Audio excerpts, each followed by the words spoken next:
পনির বানানোর জন্য 1 লিটার দুধ নিলাম, কড়াইয়ের মধ্যে বসিয়ে নিলাম, নাড়াচাড়া করে নিলাম।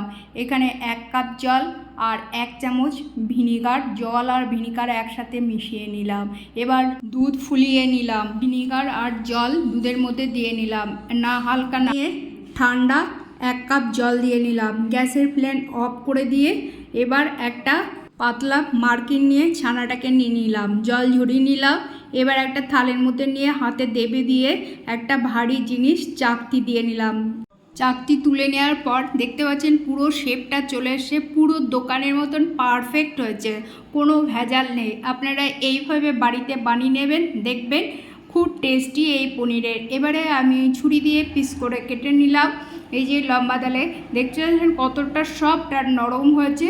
তো আপনারা এইভাবে বানিয়ে নেবেন। পনিরের রেসিপি দেখে কেমন লাগলো প্লিজ একটা সাবস্ক্রাইব করবেন। ধন্যবাদ।